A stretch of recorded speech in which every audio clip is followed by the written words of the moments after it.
mastreets anaumira mumushe pari kunzi zvadhakwa pari kunzi paiswa mumwe vice president munyowani ndozvinhu zviri kungotenderera but chekutanga regedzani ngokudzai kuti there can't be smoke without fire even though tiri kuona kuti nyaya yacho it's unconfirmed zvine kakunyeba mukati izvi zviri kungotaurwa ameno tingaita vice president vakadai so senyika yese nevanhu vese vari vibrant vamwe vese vafana vechidiki vachiri fresh varipo.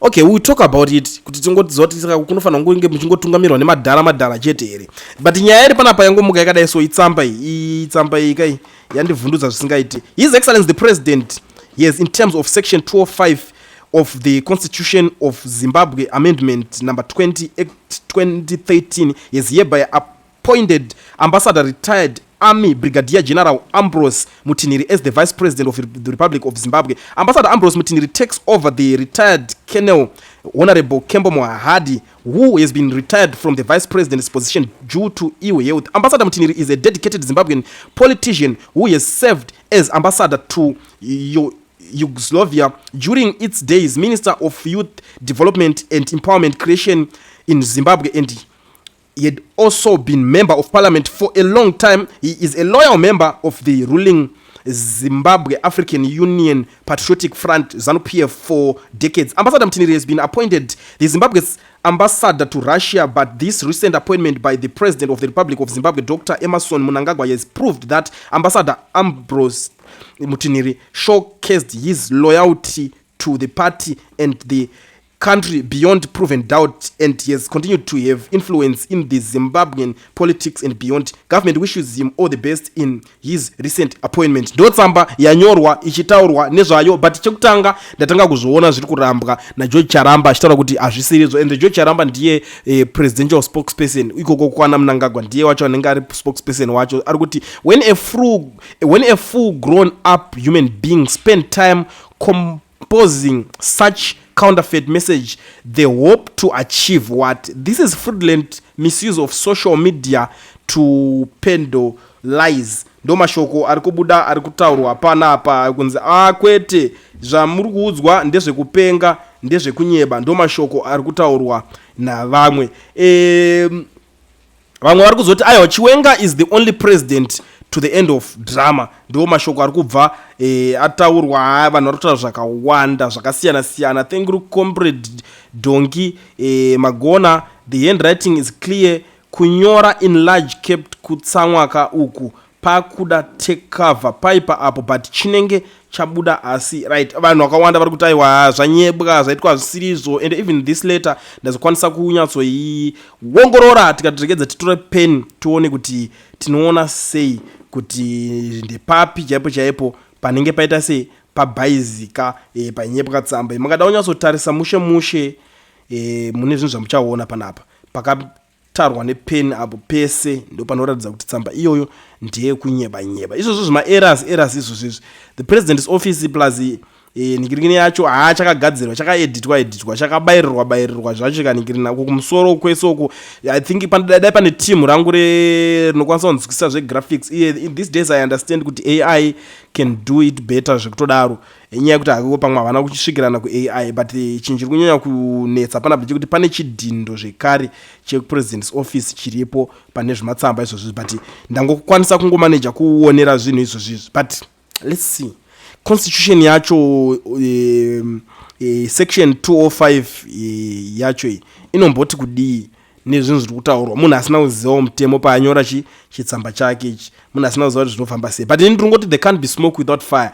Haana kubviswa asati abva zvake Mohadi, but tiri kuti ngapaitwe plan pamboiswawo vanhu vachiri vibrant. Tiri kudawo vanhu vechidiki, because let's say kuti because mitona uignore tese kuti hazvina basa ngaangoramba ari ipapo tupanzi uyu paanobuda munyika indotosara iri at risk, because as long as munhu apa anosara ari acting president ane zvinhu zvakawanda zvokuti anogona kuitika. Pana kuti kana mamwe ma-errors ekuti imimi mega hazvife zvakanikirina, kana mamwe ma-signature ekuti hazvife zvakazopera mushe nemaZimbabweans.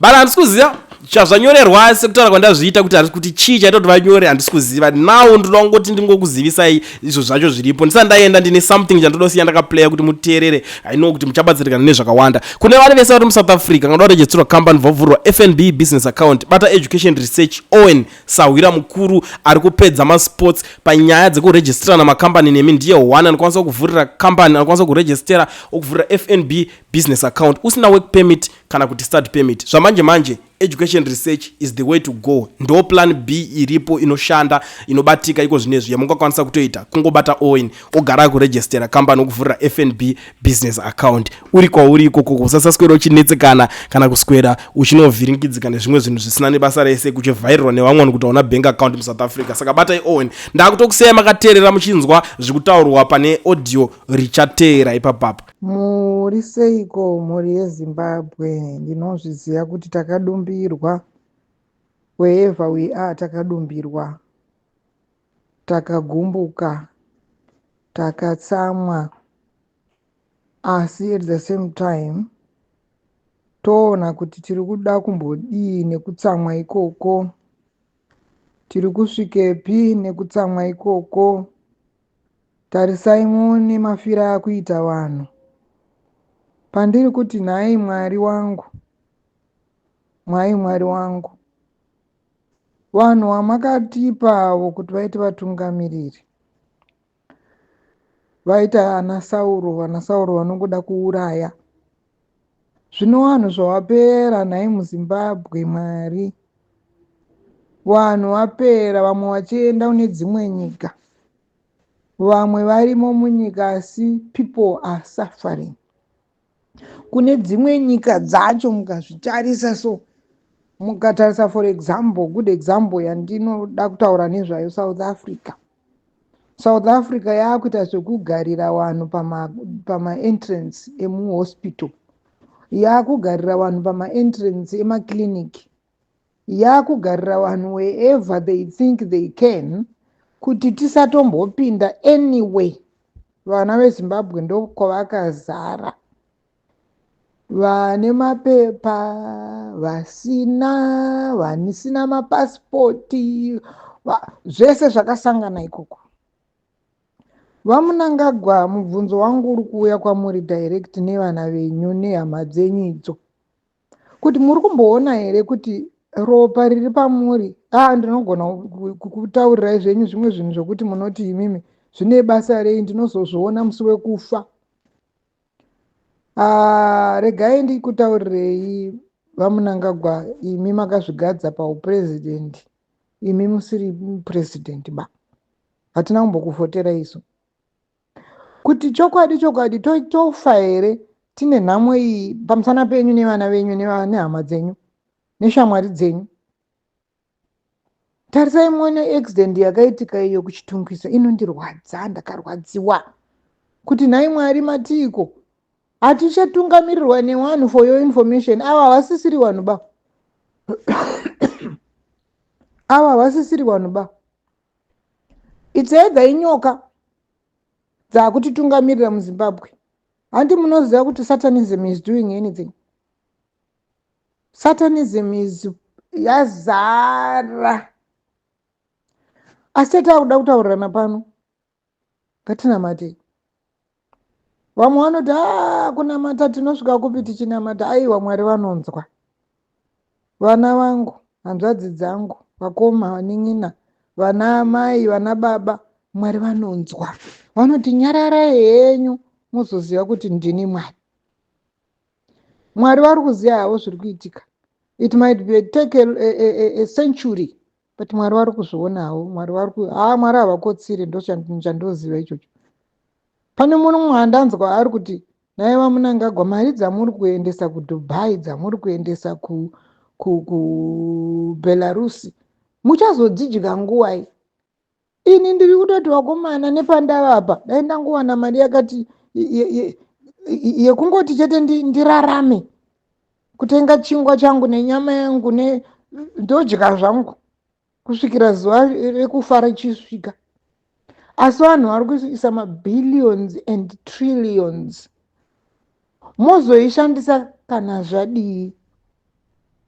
vamunangagwa munoziva here kuti imhosva iyi yamuri kuzviparira kuparira vazukuru venyu.